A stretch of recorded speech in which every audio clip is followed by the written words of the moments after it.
जिंदगी के आईने में सभी श्रोताओं को असीम सक्सेना का नमस्कार। जिंदगी सांसों की सरगम पर एहसासों की रवानी, कुछ पाने कुछ खोने की कहानी। समय इंसान को बहुत कुछ देता है, बहुत कुछ हाथों से फिसल भी जाता है। जिंदगी में एक वक्त ऐसा भी आता है जब हम कुछ पल ठहरते हैं, जिंदगी के आईने में बीते हुए लम्हों को निहारने की कोशिश करते हैं। ऐसे में लबों पर कभी मुस्कुराहट थिरकती है तो कभी आंखों की कोर से आंसू भी झांकते हैं। ये आईने से अकेले में गुफ्तगू क्या है, ये आईने से अकेले में गुफ्तगू क्या है। जो मैं नहीं हूँ तो फिर तेरे रूबरू क्या है, ये आईने से अकेले में गुफ्तगू क्या है। श्रोताओं, सौभाग्य है हमारा कि आज हमारे साथ हैं हिंदी साहित्य के यशस्वी रचनाकार और हिंदी साहित्य यात्रा के सजग यात्री डॉक्टर कामता कमलेश जी। एक ऐसा व्यक्तित्व जिनकी अपनी पहचान है। साहित्य की बात हो, शिक्षा जगत की बात हो, हिंदी के उन्नयन की बात हो, लेकिन एक पक्ष और है डॉक्टर कामता कमलेश के व्यक्तित्व का। इस नाम के साथ जब तक विश्व यात्री न जोड़ा जाए तब तक बात बनती नहीं है, कुछ अधूरेपन का एहसास होता है।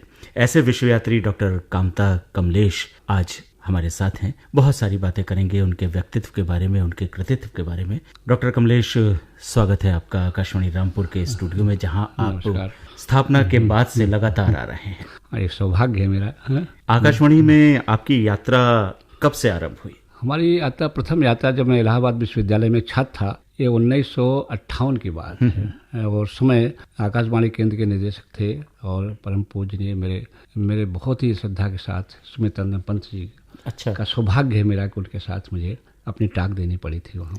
ये कुछ याद है विषय क्या था उस वार्ता का? विषय साहित्य कविता पर था या उपन्यास पर था। एक साहित्य कैसा है, मैं भी एक छात्र था और अच्छा छात्र तो सारे हमारे गुरु जानते थे। पंत जी को कैसे पसंद आया ये मैं नहीं कह सकता, लेकिन उनको मैंने अपने यहाँ बुलाया था विश्वविद्यालय में, तो हमारे व्याख्यान से प्रभावित हुए तो कहा आप आकाशवाणी आइए। तो मैं आकाशवाणी गया था। तो बहुत काफ़ी दिन की बात है। तो कविता मेन था। हाँ, और विशेषकर उन्होंने भी पूजनीय मेरे बहन, मैं भी कहूँगा, उन्हें दो बातें कही थी। एक महादेवी वर्मा के बारे में और निराला जी के बारे में। तो निराला जी के साथ तो मेरा बड़ा निकट का संबंध रहा, लेकिन इस पर उन्होंने लिखा भी है अपने लेख, और महादेवी के साथ भी था। तो ये विषय था और ये बड़ी पुरानी बातें हैं। हिंदी साहित्य के प्रति रुझान आपका किन परिस्थितियों में हुआ और कब से हुआ?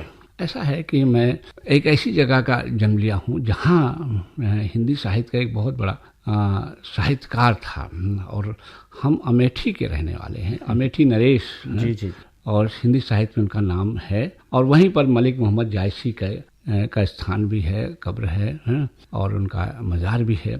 तो हम सब लोग बचपन में जो पढ़ते थे हाई स्कूल में उधर, तो लोग कहते चलो मलिकन चलें हैं, वहाँ उसे समाज की परिक्रमा करेंगे तो शायद अच्छे नंबर मिल जाए। तब इतना ज़्यादा ज्ञान नहीं था, तो हमने कहा मलिकन, तो हम चलते थे जाते थे। लेकिन जब हम मलिकन कुछ आगे हम थोड़ा सा उस पर सोचे तो हमने कहा मलिकन नहीं है, ये मलिक है, मलिक मोहम्मद जायसी है। लेकिन हमारे वहाँ के लोग जो हैं मलिकन चलना है, आज भी मलिकन चलना है। अब उस समाज के हम लोग वहाँ के लोग लगाते हैं। तो ये साहित्य का रुझान है। फिर हमारे पिताजी जो थे वो रामायण के बहुत बड़े गायक थे और अध्येता थे, और उन्होंने मुझे इस ओर ज़्यादा झोंका। जब वो कलकत्ता में थे तब रामायण की बात कही थी उन्होंने कि रामायण में कहाओ और सुनो की बात से शुरू करो, हैं कहाँ से कहती चौपाई कहते दोहे हैं। तो ये सब चीज़ें हैं। उससे हुआ कि रामायण पढ़ा मैंने, सब कुछ किया, और उस पर एक अभी मैंने 1 साल पहले मानस संख्यावाचक कोष तैयार किया, जिसमें ये विश्व का पहला कोष है जिसमें संख्याएं दी गई, कितनी दोहा है, कितना चौपाई है, कितना सोठा है, कितना छंद है, कितना श्लोक है, ये प्रथम बार इकट्ठा किया गया, और किस कांड में है और उसमें उसका क्या नंबर है और मानस में कितना नंबर, हर वर्णों का उच्चारण उसमें दिया गया है। ऐसा कार्य अभी नहीं हुआ है।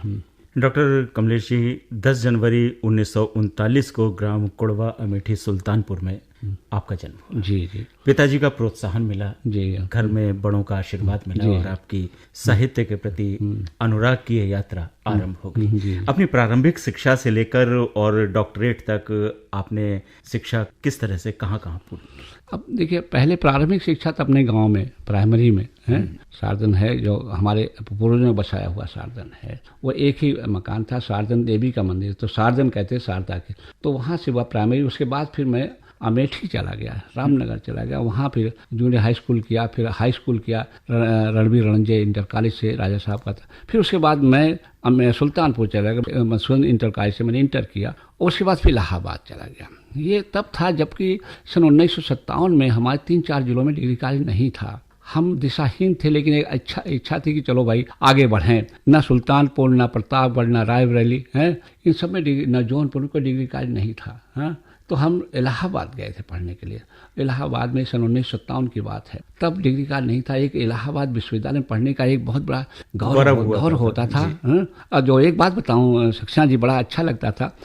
हमने तब सुल्तानपुर बिजली नहीं थी, तो मैं प्रयाग स्टेशन उतरा, बक्सा लेकर के और थोड़ा सा और सामान लेके, तो हमारे हाथ में लालटेन थी, किसी ने बताया नहीं था। तो जब मैं पहुंचा तो लोग हंसने लगे, अरे भाई ये लालटेन लेके क्यों आए हो? हमने कहा है, क्यों भाई लालटेन क्यों पूछते हो? हमने पढ़ने के लिए कहा यहाँ तो बिजली है, तो ये लालटेन का जो है तो लालटेन लेकर चला। तो हमने कहा जब बिजली चल जाए तो लालटेन जलाऊंगा। और ये सक्षना जी बहुत बड़ा अच्छा है कि जब हॉस्टल में रहता था तो वो जब एक बार लाइट चली गई है तो हमने अपनी लालटेन जलाई है। तो लोग कह रहे भाई लालटेन, हमें कहा भाई एक ही लालटेन, तो लालटेन रखता था, उसमें 3-4 लोग आ जाते थे। लेकिन फिर 1 घंटे बाद तो ये लालटेन का जो महत्व, हंसते थे। फिर हमने कहा बोलो, हंसते थे भाई, इसका कहा आपकी तो हमने, हमारे यहाँ नहीं था भाई। सन 1957 के बाद बिजली आई सुल्तानपुर में।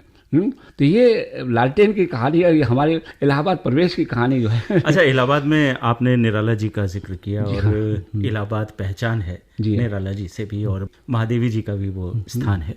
तो इनका सानिध्य आपको किस तरह से प्राप्त हुआ, किस रूप में मिला? जी, मैं साहित्य से जुड़ा रहा था। हमारे पिताजी आते जाते रहते थे, तो हम वहाँ एक साधना संस्था का, हिंदी साहित्यिक संस्था साधना थी, तो उससे एक पत्रिका निकालते थे मंजरी।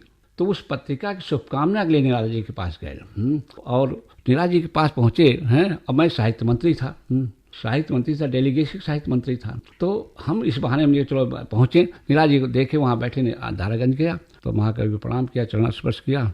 तो एक बात सक्सेना जी बहुत अच्छी कही, वो मुझे वही प्रेरणा देती। हमने कहा महाकवि, तो बड़ी आवाज़ में कहा क्यों आए हो? हम चरण से, हमारी घिघी बंद गई डांट के आवाज़ से, डरे नहीं, लेकिन आवाज़ से, रोकदार आवाज़ थी, व्यक्तित्व उनका 7 फीट का है। क्यों आए हो? हमने कहा महाकवि, मुझे शुभकामना चाहिए, एक पत्रिका निकाल रहा हूँ। तो कहा शुभकामना लेने क्यों आए हो? तुम भी शुभ बनो, शुभकामना देने के लायक बनो। तुम आए हो शुभकामना लेने के लिए, तुम शुभकामना बनने के योग्य बनो। तो ये वाक्य सक्सेना जी मुझे हमारे जीवन को मोड़ दिया कि शुभकामना लायक बनो। तो हमने फिर वो शुभकामना दिया, उन्होंने जो कुछ दिया वो हमने लिखा है, उसी निराला को वसीयतनामा है, तो उसमें सब उल्लेख किया। तो वही है कि हम योग्य बने, तो हमारी साधना जो है इस ओर बढ़ गई, भाई इस योग्य बनना चाहिए, कुछ दृष्टांत लायक, दृष्टांत बनो, दृष्टांत दो नहीं, दृष्टांत लायक बनो है। तो हम चरण चिन्ह नहीं दे, हम चरण चिन्ह बनाते हैं। ये मेरा आप सब लोगों का, माँ सरस्वती की बड़ी कृपा है, क्योंकि सारदन देवी जो है, सारदन सरस्वती से बना हुआ, हमारे पूर्वजों ने बसाया हुआ। तो वो सारदन सरस्वती का है कि ऐसा पूजा करो, ऐसी साधना करो कि आपका उदाहरण दें। तो जिन संकटों में नहीं आया, बल्कि संकटों में हमने राह बनाई, और आज तक बनाया, कहाँ कहाँ घूमा, कहाँ क्या हुआ, सारी दुनिया में इस हिंदी की कश्ती पे बैठ करके सारी दुनिया, 5 महाद्वीप देखा मैंने, और वहाँ पर सारी काम किया मैंने, विजिटिंग प्रोफेसर भी रहा, और उसमें कितना काम किया ये तो आप हमारे साहित्य को अगर पढ़ें तो जानेंगे। कमलेश जी, विश्व यात्री जी आपने अपने नाम के साथ जोड़ा है, और जैसा कि अभी आपने बताया कि विश्व के 5 महाद्वीपों की आपने यात्रा की, तो किस तरह से ये तार जुड़े? तार इसलिए जुड़ा कि मैं पहले सोचता था पत्र कैसे भाई विदेश आया जाए, विदेश का एक मोह था।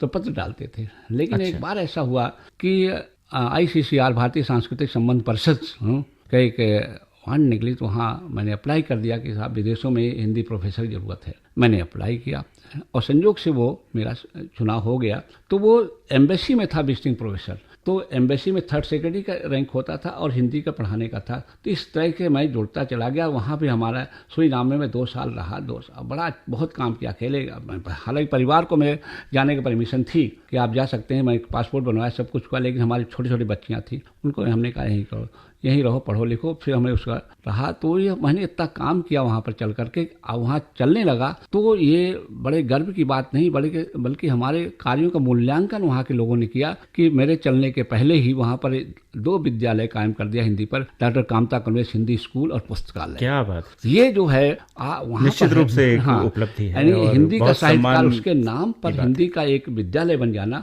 और पुस्तकालय बन जाना, तो वहाँ की जनता ने बनाया। तो ये बहुत मतलब नहीं, ये हमारे कार्यों का मूल्यांकन किया। हम इसको नहीं कहते कि ये हमारे कार्यों का मूल्यांकन किया, तो जनता ने बनाया, जनता के लिए था मैं। और सारे परिवार छोड़कर गांव-गांव घूमता रहा, तो कंट्री साइड देखने का आनंद आया। तो सूरीनाम के बाद ये यात्रा कहाँ पहुंची? सूरीनाम के बाद उसके बाद फिर मैं मॉरिशस गया, श्रीलंका गया, वेस्ट इंडीज गया, अमेरिका, फिजी गया, फिजी के बाद सिंगापुर गया, हांगकांग गया है, और जमैका गया है, और अरूबा गया, और बहुत सी जगह गया है। तो ये सब यात्राएं ऐसी होती रही। इन देशों में आप गए हिंदी के सिलसिले में? जी हाँ। हिंदी के प्रचार प्रसार और उन्नयन के सिलसिले में क्या स्थिति आपने देखी, क्या मूल्यांकन रहा आपका, और क्या प्रयास आपने विशेष रूप से वहां पर किए? देखिए, फिजी की जो यात्रा हुई मेरी, तो वहाँ के साहित्यकारों ने मुझे बुलाया था। एक बात मैं स्पष्ट करना चाहता हूँ आज आकाशवाणी के माध्यम से, कि जो विदेशों में भारतीय हिंदी है, निवासी जो है, प्रवासी भारतीय जो बोलते हैं, वो हिंदी नहीं, वो हिंदी को दूसरे रूप में सोचते हैं। वो सांस्कृतिक भाषा है, उनकी संस्कृति है। अगर उनको जो काम करना पड़ता था तो उस कहते थे हमें रामचरितमानस पढ़ना है, हनुमान चालीसा पढ़ना है, दुर्गा सप्तशती पढ़ना है, ये पूजा पाठ करना है, शादी ब्याह करना है, तो कौन से में पढ़ें? तो हिंदी उनकी सांस्कृतिक भाषा है, ना कि साहित्यिक भाषा। संस्कृत से जो उनका संस्कार की भाषा है उनके। वो कहते हैं कि यार हिंदी मिट गई तो हम मिट जाए। तो हिंदी की संस्कृति है। अगर उनके यहाँ जब विवाह होगा तो वो श्लोक पढ़ा जाएगा, रामचरितमानस पढ़ा जाता है। आज मैं गर्व के साथ कहता हूँ, जो मेरा मानस कोश बना हुआ है, मैं सारे देशों में सब रामचरितमानस का अखंड पाठ मैंने सूरीनाम में कहा। जब पहले जानते नहीं थे, 24 घंटे में जब मैंने घोषणा की थी सक्सेना जी, तो आप स्पष्ट करूँ कि हमने 24 घंटे में रामायण खत्म कर दूंगा। तो लोग बड़ा आश्चर्य हुआ, मुझे बुलाया गया, सारे प्रेस बोल रहा है आप 24 घंटे में खत्म कर देंगे? इतना बड़ा सारे भारतीय लोग चकरा गए। कहा क्यों भाई, आप 24 घंटे में कैसे खत्म कर? हमने कहा बड़ी सामान्य सी बात है। तो वो जानते, कहा हमारे यहाँ 35 रेडियो में, हमारे वहाँ के रेडियो में, कहा 12 साल में खत्म हुआ, तो आप 24 घंटे में खत्म कर देंगे हैं? हमने कहा बिल्कुल। तो लोग तो एक वहाँ पे ठाकुर साहब थे, डंडा लेके बैठे, वो रामचरितमानस जानते थे। कमलेश जी आप करेंगे, मैं बैठूंगा। हमने कहा ठीक है बैठिए आप। तो जब मैंने शुरू किया अखंड पाठ, तो वो भगवान के पास 23.5 घंटे में खत्म हो गया, हनुमान जी के कृपा से। सब बहुत आदर सत्कार हुआ, बड़ा आश्चर्य रहा उनको। वो शैली नहीं जानते थे कैसे अखंड पाठ होता। हमारे देश में, अपने देश में आप जानते हैं अखंड पाठ चलता है, 24 घंटे खत्म करते, सामान्य सी बात है। लेकिन जो लोग वहाँ जाते इसका कभी कहते नहीं थे। वो रामचरितमानस को कह दिया, लेकिन उसके बाद वो आगे क्या किया जाए, वो काम करने नहीं गए थे, वो देखने गए थे। माँ सरस्वती के पास मैं काम करने गया था, देखने नहीं गया था। आपने हिंदी को विदेशों तक पहुंचाया। जी जी। लगभग कितने वर्षों तक आप इस विश्व यात्रा में रहे? मैं अगर सब जोड़ दिया, छोटे मोटी सारी बात, तो 8 साल से हो जाता। हाँ, लगभग अपने जीवन के 8 साल लगभग सब जोड़ लिया जाए। इकट्ठा 2 साल 3 साल तो अलग रहा, फिर फिजी में रहा, फिर लंका में रहा, मॉरिशस में रहा, ट्रिनिडाद में रहा, अमेरिका में रहा, लंदन। लेकिन डॉक्टर साहब, एक सवाल मेरे मन में बार बार आता है। जी जी।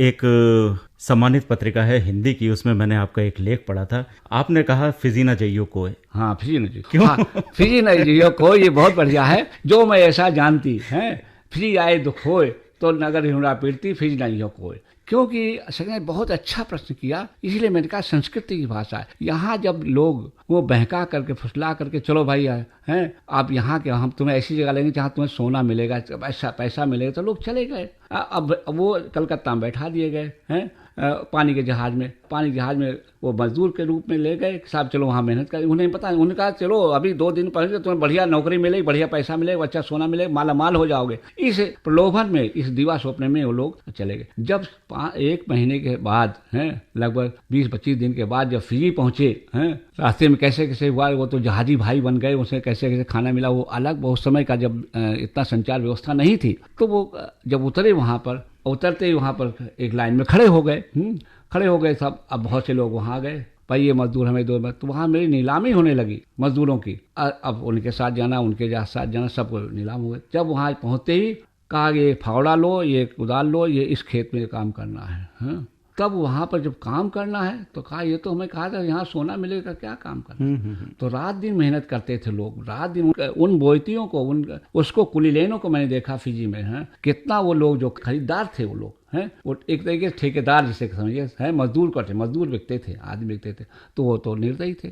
अब वहाँ से ना आप लौट सकते हैं ना वहाँ रह सकते थे। तो उनसे रात दिन मेहनत लिया जा रहा था, उनको खाना दिया जाता था, थोड़ी तनख्वाह दी जाती थी, और मिल नहीं सकते थे। कहाँ भेज दिया गया अगर पता भी नहीं कहाँ से कहाँ पहुँच गए तो कस देते। अब खाना खाना है, खाना 10 मिनट खाइए, 10 मिनट कोई खाना खा सकता, आधे घंटे मिलता है उसमें खाना बनाइए खाइए। तब वो था, वो एक महिला ने कहा था कि अगर ऐसा जानती तो फिर नहीं खोए। तो ये है कि ऐसा ना हो दिवा स्वप्न नहीं, बल्कि सोचना चाहिए, तब सोचने का समय नहीं था। डॉक्टर कामता कमलेश, आपका संबंध अमरावती विश्वविद्यालय से भी रहा, मेरठ विश्वविद्यालय से भी रहा, और भी कई विश्वविद्यालयों से आप जुड़े रहे, लेकिन जेएस हिंदू कॉलेज अमरोहा के हिंदी विभाग के अध्यक्ष पद को आपने बखूबी संभाला और बहुत सारे विद्यार्थी तैयार किए जिन्होंने आपके निर्देशन में शोध किए और आज वो अपना नाम कमा रहे हैं जी। तो अमरोहा से जुड़ाव किस तरह से हुआ और कब से हुआ? ऐसा था कि मैं इलाहाबाद विश्वविद्यालय में था, तो वहाँ से एक हमारे गुरुजी हैं डॉक्टर माता प्रसाद गुप्त, वो जयपुर चले गए हेड हो करके। तो मेरा हुआ कि साहब नौकरी मैं करना चाहता, तो उनको लिखा कि हमें आप बुला लीजिए वहाँ नौकरी। तो वहाँ नौकरी के लिए मैं गया, तो वहाँ 3-4 महीने वहाँ पर मैं रहा, बल्कि उसके बाद आगे 1.5-2 साल रहा वहाँ पर। तो वहाँ जब वहाँ निकली अमरोहा में तो मैंने अप्लाई किया जी। इसके पूर्व मैं सखना जी साहित्य संदेश संपादक रहा हूँ। ये आप बताऊँ, साहित्य संदेश का संपादक मैं रहा जब आगरा में था, तो उसके बाद साहित्य संदेश संपादक हुआ। तो उन्होंने मुझे बुला लिया, मैं वहाँ से जब वार्ड निकली तो मैं यहाँ पर आया। जब मैंने अपने सारे प्रकाशन दिखाए साहित्य संदेश संपादक, तो मेरा चयन यहाँ हो गया। और इससे बड़ी कृपा रही कि मैं 1 मैन डिपार्टमेंट था, तो हेड ऑफ डिपार्टमेंट भी था, सब कुछ था, कॉलेज छोड़ा था। तो मैं यहाँ आ गया और यहीं से फिर हमें काम करने का अवसर मिला साहित्य के क्षेत्र में। और फिर अमरोहा मैं साहित्य को देख करके, अरे आपने कैसे लिख दिया,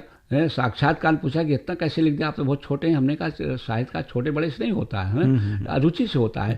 अभी हमने कहा था अपने पूर्व व्याख्यान में कि अमेठी की बात कर, तो मलिक मोहम्मद जायसी मैंने लिखा था, पहले लिखा था कि वो वहाँ का गौरव है, उनके नाम से अमेठी जाना जाए। अब तो दूसरे ढंग से जाना, वो उस विषय में नहीं बोलूँगा, लेकिन साहित्य के क्षेत्र में वहाँ का है। तो वहाँ से जुड़ा मैं अमरावती विश्वविद्यालय यहाँ से आया, फिर यहाँ रहा मैं, यहीं से भी रुचि रही। मैं मार्क्सिस करस्पॉन्डेंस किया है, वहाँ किया सब चलता रहा। सब हमारे लेखन से लोग प्रभावित थे, पत्रिकाएं जाती रहती थी, बहुत से लोगों मैंने लेख भी छापा था। तब वहाँ जब चुनाव हो गया मेरा, तो अमरोहा आया। अमरोहा से फिर मुझे जाना पड़ा, विदेश जाना पड़ा। और विदेश जा करके मैंने बहुत देखा, कुछ करना। मेरी एक बेटी है, पहली बेटी है जयश्री, तो उसने एक बात हवाई अड्डे पर कही थी, इंदिरा गांधी हवाई अड्डे पर जी। तब वो पालम एयरपोर्ट था, बात को हुआ कि पापा आप जाते रहे, कुछ ऐसा नाम करके आना कि जो लोग आप जाने। ये चेतना हमारी पत्नी ने, हमारे बच्चों ने, हमारी बेटियों ने, सबने दिया, ऐसा काम करके आना कि लोग जाने। तो उस दृष्टि से मैंने ऐसा काम करने का कोशिश किया कि जो कुछ हो सके। तो मैं अकेला रहता था, लेकिन अपनी गाड़ी लेकर चारों ओर घूमता था, गांव-गांव जा कर के मैं बताता था कैसे कैसे लिखा जाए, कैसे पढ़ा जाए, लिखा जाए। वहाँ से पत्रिका मैंने शुरू करवाई, सुरीनाम दर्पण, जो उसका अभी मेरे पास रखा हुआ है। पहला अंक मैंने वहाँ शुरू कराया था, अब चल भी रही है। कैसे कैसे स्वागत सत्कार हो, कैसे लिखा जाता है, कैसे पढ़ा जाता है और क्यों लिखा जाता है, वहाँ किस ढंग से करते हैं। डॉक्टर साहब, घर से बाहर बहुत दिनों तक रहे आप जी, सालों साल घर से बाहर रहना हुआ। तो इस बीच में आप अपनी जो जिम्मेदारियां थी परिवार के प्रति, उन्हें किस तरह से पूरा कर पाए और किस तरह का सपोर्ट आपको अपनी सहधर्मिणी से मिला? ऐसा है कि बड़ा भावुक प्रश्न है ये। मैं जब जाने लगा तो मेरे समय 4 पुत्रियां थी, और अब भी जारी हैं। सबसे छोटी बेटी थी इलाश्री, तो मेरी बड़ी बेटी, मेरी पत्नी शांति देवी हैं। जब वहाँ हुआ तो बच्चे रोने लगे, पापा कहाँ जा रहे हो? तो मैंने कहा कि अगर तुम्हारी इच्छा हो तो मैं जाऊँ, बच्चे रो रहे हैं, पापा कहाँ जा रहे हो? तो ऐसा होता है कि पत्नी ने मेरे कहा आप जाइए, मैं इनको संभाल लूँगी। जबकि इन तीनों बच्चों, चारों बच्चों को गवर्नमेंट दे रही थी, एयरपोर्ट पासपोर्ट बन गया, टिकट भी सब कुछ था, लेकिन कहा उस वक्त बच्चे भी छोटे थे, लेकिन हम कहा ले जाऊंगे 2 साल, फिर लौटना 3 साल में है, तो ना इधर के रहे ना उधर रहेंगे। तो हमने कहा, तो पत्नी ने कहा मैं संभालूंगी, जाओ। तो जब हमारी पत्नी ने उनको संभाला, पढ़ाई लिखाई सब कुछ, हमें सब कुछ मिलता था, लेकिन इन बच्चों ने, इसलिए मैं, हमारी सबसे छोटी पुत्री है, बहुत छोटी थी वो, तो पड़ोस में रहती, तो बच्चे को डांटे डपटे करे, तो लिखती चिट्ठी, पापा जल्दी आओ, मुझे ये बच्चा ऐसा मारा, ऐसा ले आना, ये कर, तो वो नहीं समझ रहा सूरीनाम कहाँ है। तो ये सब भावना नहीं, बल्कि ये था कि हमें कुछ करना है, और साहित्य के क्षेत्र में ये सब एक अंतरात्मा, हमें ये नहीं था कुछ करना है, पैसे के लिए नहीं था, हमें कुछ करना है। कि लोग जाते हैं, रहे होटल में और चले आए, कुछ करते नहीं, बस आप पैसा कमाया चले आए, कि कुछ करके जाओ, कि आपको याद करें। तो याद करने के लिए तो आपको मेहनत करना पड़ेगा। परिवार ले जाए तो उनको पालन पोषण लगा रहता, तो मुझे पूरा रात दिन 24 घंटे मिल जाता था कि मैं खूब घूमूं, खाऊं पीऊं और सब कुछ काम करूं, ये सब चाल। हिंदी साहित्य को आपने लगभग सभी विधाओं में कुछ ना कुछ सौंपा है जी।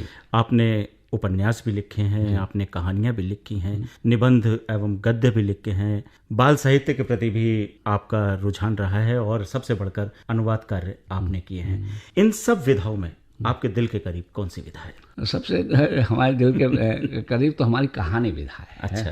कहानी मैं जीवन के लिखता हूँ, और बड़ा गर्व है कि आज इस आकाशवाणी में बैठा हूँ, कि पेट की आग मेरी कहानी यहाँ से प्रसारित हुई थी जी। और वो कहानी तब आकाशवाणी पत्रिका निकलती थी, उस आकाशवाणी पत्रिका में भी छपी थी, है। और ये अब वो आकाशवाणी पत्रिका बंद हो गई शायद, है जी। आकाशवाणी पत्रिका बंद हो गई, लेकिन आकाशवाणी अभी भी नियमित रूप से कार्यक्रमों में कहानियों का प्रसारण करता है। हाँ, प्रसारण तो करता है, लेकिन पत्रिका नहीं है। तो उस पत्रिका में भी सबसे अच्छी कहानी थी पेट की आग, तो उसने उन्होंने छापा था। तो पेट की आग पर मैंने एक कहानी संकलन पूरा तैयार कर लिया। तो इसमें किस तरह की मनोदशा वाली कहानियां हैं? क्या विषय हैं? क्या संवेदना? ऐसा है कि आपकी जीवन में क्या होता है, परिवार के साथ क्या होता है, समाज में क्या होता है। जैसे मैं एक बात बताऊं कि पेट की आग कहानी है छोटी, कि एक नौकरानी है, वो नौकरानी देख रही आज शायद बड़ा खाना पीना बन रहा है जी। तो उसके मन में लालच आए कि भाई आज तो हमें भी खाना मिलेगा, हमें मिलेगा, है आज तो बढ़िया सेठ जी के यहाँ काम हो रहा है। तो एक उसके एक स्वभाव होता है नौकरों का, भाई हमें भी मिलना चाहिए। तो उसके मन में क्या क्या भावना उठी कि अब पूरी तली जा रही, महक आ रही, अब सब्जी चली जा रही, अब खीर बन रही है, शादी हो रहा है, तो वो देख देख करके प्रसन्न होती थी, है? तो अब जब मैं आपको इस कहानी थोड़ा सारांश बता दूं, जब सब लोग खाने लगे तो वो सोचे कि यार सब लोग तो खा रहे हैं, अब पता नहीं मेरे लिए कुछ बचे कि ना बचे, ये मन में था, है? तो वो मन में बैठे बैठे वो कहानी की नायिका जो तो वो जो है कि हमें मिले ना मिले, ये मन में था। तो मन में था तो वो सोची नहीं मिलेगा, तो उसमें क्या क्या भावना उठती है, अब मिलेगा तो कैसे मिलेगा, होता है जूठन मिल जाता था, अच्छा था वही अच्छा रहे। अब लोग आपस में मेहमान लोग जब बात कर रहे थे, साहब बड़ा सब्जी अच्छी बनी है, साहब खीर बहुत अच्छी बनी, तो ये सुन करके वो अरे भाई बड़ा अच्छा हो रहा है। तो ये जब हुआ तब वो पेट की आग है कि हमें भी मिल जाता अच्छा था, लेकिन एक स्तर का भाई उनको साथ खिला नहीं सकते थे, उनको उस तुरंत। तो हमारे यहाँ रिवाज अपने यहाँ भाई नौकरों को बात तो खिलाते हैं, लेकिन हमारे पिताजी कहा करते थे कि अगर आप नौकरों को सदैव रखना है तो पहले उनका पेट भर दो तब अपना काम करो। ये आज तक मुझे एक भाई नौकर को पहले संतुष्ट कर दो, नहीं नौकर कुड़ता रहेगा वो आप बात कर। तो इसलिए जो है तो ये सारी एक बात अभी महादेवी बात आई, महादेवी ने भी अपने संस्मरण लिखा है कि नौकर को आप कहते साहब दूध लाओ चाय लाओ और आप खाने का, तो कहते अरे भाई आपको चाय की इच्छा, तो क्या नौकर को चाय की इच्छा नहीं है क्या खाने को, उसको जाड़ा लग रहा है नहीं लग रहा, उसे भी जाड़ा लग रहा है, इंसान है वो भी इंसान है। ये महादेवी ने कहा था, महादेवी को दर्शन मेरे हुए थे, हैं। तो यह है कि आप नौकरों को भी सोचा करो, लेकिन बहुत अरे भाई तो अभी क्या जाड़ा लग रहा है, अभी कहाँ इतनी ठंड आप तो एसी में बैठे हो, नहीं उन्हें तो ठंडक लग रही है तो उन्हें भूख लग रही है। तो ये सारी स्थितियों को देख करके तो ये तो अब कहानी का मैं कहानी अच्छी है तो दो एक कहानी और भी आप यहाँ अब तो आप लोगों ने हमें दूसरे सब क्षेत्रों में कर लिया है। ये आपका व्यक्तित्व है कि हर विधा में आपकी दक्षता है और आदर के साथ आपका नाम, चाहे निबंध का क्षेत्र हो, उपन्यास की बात हो, बाल साहित्य की बात हो, अनुवाद की बात हो, उसमें डॉक्टर कामता कमलेश का नाम बड़े ही आदर के साथ, सम्मान के साथ लिया जाता है। आपका एक उपन्यास है कि उसका नाम विनय था, तो विनय के माध्यम से आपने क्या कहने की कोशिश विनय का एक कहानी का नायक है। देखिए, मैं ग्रामीण क्षेत्र से आया हूँ और मैं उस समय जब शिक्षा का प्रसार नहीं था और इतना अधिक संचार व्यवस्था नहीं थी, तब तार जाता, चिट्ठी जाती थी, चिट्ठी के लोग लिखाने आते थे, लिख दो चिट्ठी। आज की स्थिति अलग है, पहले की स्थिति अलग है। तो वो विनय था, तो विनय को ने बड़ा संघर्ष किया है। शादी ब्याह, उसके पिताजी बड़े वो थे, गरीब थे हैं। तो वो विनय कहे मैं दहेज नहीं लूंगा, पिताजी को सबको साफ दहेज लेना चाहिए हैं। तो पिताजी कर्ज लेकर के शादी विवाह करने की तैयारी थे, कराऊंगा, सोना चांदी मिलेगा, जो कुछ होगा। जब वो लूट लिया जाता है, उसका पिता जब जाता है बाजार में, अमेठी के बाजार में जाता है, बाद में उसी जंगल में, जहाँ जो जंगल पहले रामनगर का जंगल था, जहाँ मलिक मोहम्मद जायसी जंगल रामनगर कहते हैं, तो बड़ा घना जंगल था, वहाँ पर भेड़िया उड़िया सब मिलते थे, सब कुछ मिलता था। तो उसी जंगल में उसे लूट लिया गया। तो वो कहता था कि अब जब लूट लिया गया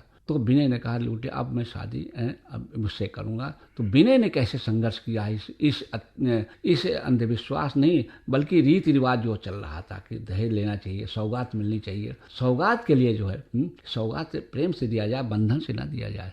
तो विनय, एक बात और बताऊँ, इसका कुछ पोर्शन थोड़ा सा फिजी की यात्रा में वहाँ के एक अच्छे फिल्मकार थे, उसका कुछ पोर्शन का वहाँ फिल्मीकरण किया है। अच्छा। कुछ फिल्मिंग थोड़ा सा, अब वो खत्म हो गया तो थोड़ा सा है, उसमें मैं भी थोड़ा सा बताया, उसमें से बताया है। तो ये है, लेकिन वो ऐसा नहीं था, लेकिन वो डॉक्यूमेंट, तो ये नहीं, उसको देख करके कैसे संघर्ष किया है, ये था। अपने अनुवाद कार्यों के बारे में हमारे श्रोताओं को जानकारी दीजिए, किन किन भाषाओं के आपने अनुवाद हिंदी में किए हैं? जी देखो, मैंने अनुवाद किया गंगी, अच्छी नेपाली का है, धूसर स्वामी का बड़ा अच्छा उपन्यास है। तो आप इन सब भाषाओं के जानकार भी रहे होंगे, अध्ययन भी किया होगा आपने। तो देखो, अनुवाद करते समय आपको अध्ययन करना।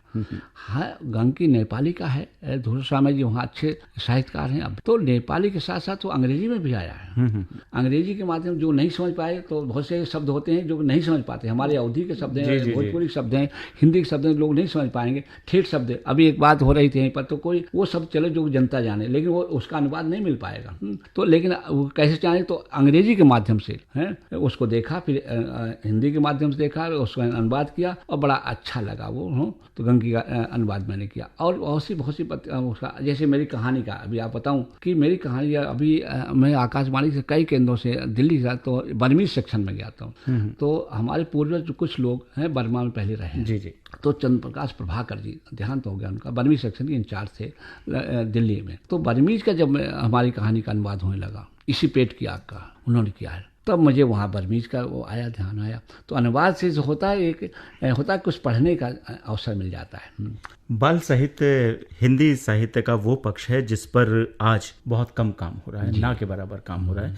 बाल साहित्य को बिल्कुल अनदेखा कर दिया गया है। तो डॉक्टर कामता कमलेश जी ने ऐसी क्या ज़रूरत महसूस की कि इसकी तरफ भी कोशिश की? ऐसा होता है कि बाल साहित्य जो होता है बहुत ही भावुक होता है, उसकी भावना समझ। लोग सोचते हैं मैं बड़ा हो गया हूँ, अपने धरातल से नीचे आना पड़ता है, बच्चों के मानसिक हमारी जो है काना कौवा है, पेट और कहानी इसमें जो नटिया चला ननिहाल है, माटी घोड़ा माटी की लगाम, ये सब ये कहानियां हैं, सब जानते हैं। लेकिन कैसे माटी घोड़ा माटी की लगाम है, बच्चा हो लगाम बना लिया है, माटी घोड़ा पर बैठ रहा है, अब डंडे बैठ, चल टिक टिक टिक टिक चल चल घोड़े। तो वो उसको आपको सोचना पड़ेगा। आप ड्राइंग रूम बैठ करके नहीं लिख सकते बाल साहित्य, आपको बच्चा बनना पड़ेगा। आलोचना करते समय आलोचना की स्थिति में आप आइए, बच्चे बनिए। बच्चा वही बने जब आप बच्चों के साथ रहें, बच्चों की भावना के साथ। बाल साहित्य मेरे मार्शल की बाल साहित्य, विश्व की बाल साहित्य पर सब काम किया है। मार्शल बाल कहानियाँ हैं, नेपाली बाल कहानियाँ हैं, चीज़ों हमारी 4-5 किताबें हैं बाल साहित्य पर। तो बाल साहित्य काना कौवा है, काना कौवा, लेकिन कौवा हमारा बड़ा कई पक्ष है इसके हैं। कौवा काना होता है, एक आँख इधर से होता है, लेकिन कौवा कितना हमारा धार्मिक पक्ष भी उसमें आ जाता है। नाटिया चल ननिहाल जाकर कितनी खुशी होती है भाई। ननिहाल की बात बताऊँ सक्सेना जी, ननिहाल रह करके वहाँ ब्याह भी बन जाता है, वहाँ कोई डांटने वाला है नहीं। माँ बाप यहाँ डांट देते, वहाँ नानी नाना तो बड़ा प्यारा होता है। ननिहाल का तो बड़े बड़े, अभी ननिहाल प्रश्न करूँ तो न मालूम कितने बड़े बड़े लोग हैं ननिहाल रह के आगे बढ़े, क्योंकि उस विषय को लूंगा तो ननिहाल पक्षी अलग होता है। ननिहाल तो बड़ा अच्छा होता है, नानी घर जाएंगे, दूध मलाई खाएंगे हैं, मोटे होके आएंगे। तो ये सब चीज नानी के यहाँ होता है, अपने यहाँ नहीं हो पाता। डॉक्टर कामता कमलेश, आपने बहुत सारी पत्रिकाओं का संपादन भी किया है और बहुत सारे आपके लेख भी आए हैं इसके संबंध में। व्यवहारिक हिंदी को लेकर आजकल ये कहा जाता है कि हिंदी बहुत क्लिष्ट भाषा है और इसको वो स्थान दिलाने में उसकी क्लिष्टता आड़े आ रही है, तो इस बारे में आपका क्या कहना है? देखिए मधुवर्ग, हमारी हिंदी क्लिष्ट नहीं है। अभी आपको स्पष्ट करूं, आकाशवाणी है।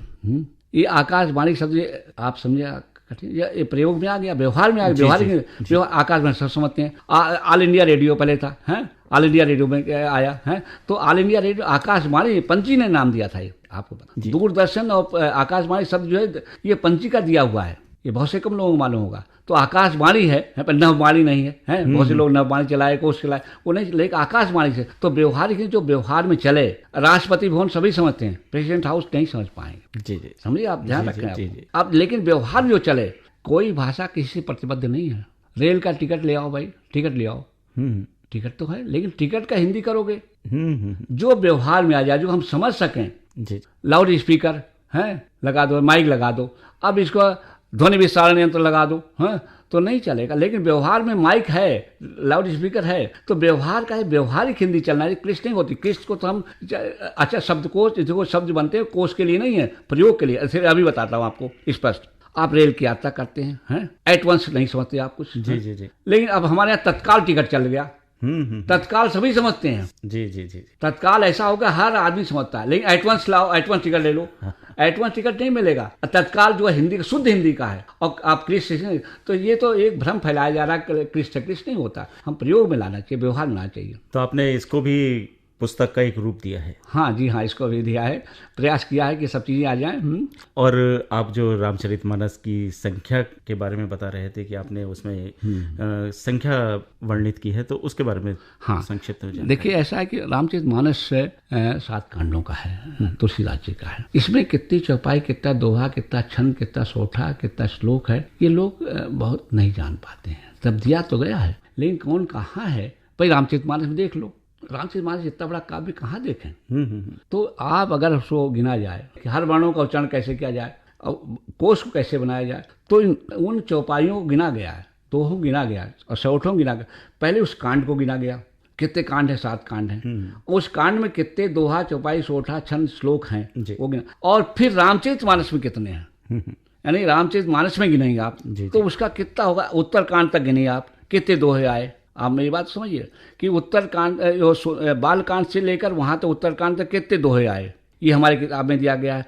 और बालकांड में कितने दोहे हैं, अयोध्या कांड में कितने दोहे हैं, सुंदरकांड में कितने हैं, उत्तरकांड में कितने, ये सारी चीजें दी गई। कितना समय लगा डॉक्टर साहब इसमें 5 साल लगा करीब। और एक बड़ी प्रसन्नता की बात है कि मैंने अकेला प्रोजेक्ट है। अच्छा। रात दिन मेरी पत्नी ने उसमें बड़ा सहयोग किया, हमेशा 4 घंटे बैठ करके मेरे पैर सूझ जाए। और एक बात और बताऊं कि इस कोर्स को लिखने के लिए मैंने सब पहले उनकी यात्रा की, अयोध्या की यात्रा किया, चित्रकूट की यात्रा किया, भरद्वाज आश्रम की यात्रा, लंका की यात्रा, रामेश्वरम की यात्रा किया, जहां जहां हो सका है। यात्रा करने के बाद उसको शुरू किया है, क्योंकि इसका एक इतिहास है सक्सेना जी। लोग कहते हैं हिंदी क्या है, और आज मैं गर्व के साथ कहता हूँ, हिंदी के बल पर मैंने 7 महाद्वीपों को देखा, 7 महासागर मैंने अपने पैर धोए हैं हिंदी के बल पर। हिंदी के बनो तो पहले। जी। हिंदी की इतनी आपने प्रचार प्रसार के लिए यात्राएं की, अपना सब कुछ कहेंगे समर्पित कर दिया, पूरा जीवन इसके लिए लगा दिया, तो निश्चित रूप से बहुत उपलब्धियां भी आपके हिस्से में आई होंगी, बहुत सम्मान भी इस रास्ते में आपको मिले होंगे। जी हाँ, तो उसके बारे में ऐसा है कि अभी पिछले 1 साल पहले बड़ी प्रसन्नता की बात है कि भारत सरकार के गृह मंत्रालय राजभाषा विभाग का हिंदी सलाहकार समिति का मैं सदस्य मनोनीत किया गया भारत सरकार के द्वारा। ये एक उपलब्धि की बात। और पुरस्कार छोटे बहुत बड़े सब मिलते रहते हैं। अभी पिछले 30 मई को पत्रकार दिवस पर विष्णु प्रभाकर सम्मान मिला।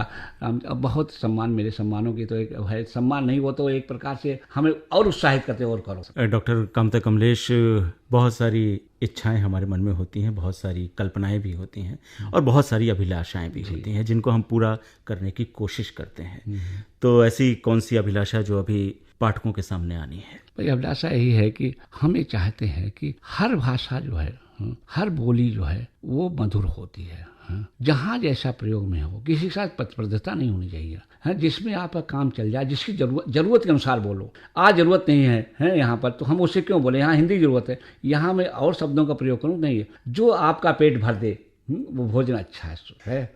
डॉक्टर कामता कमलेश, आपने हमारे लिए इतना वक्त निकाला, आपके ज्ञान सागर में से कुछ मोती हमने अपने श्रोताओं के लिए चुने। बहुत बहुत आभारी हैं हम आपके। धन्यवाद। श्रोताओं, ये थी जिंदगी के आईने में कार्यक्रम की आज की कड़ी। अगले अंक में फिर हमारे साथ होगी एक और शख्सियत। तब तक के लिए असीम को आज्ञा दीजिए। नमस्कार। ये आईने से अकेले में गुफ्तगू क्या है, ये आईने से अकेले में गुफ्तगू क्या है, जो मैं नहीं हूँ तो फिर तेरे रूबरू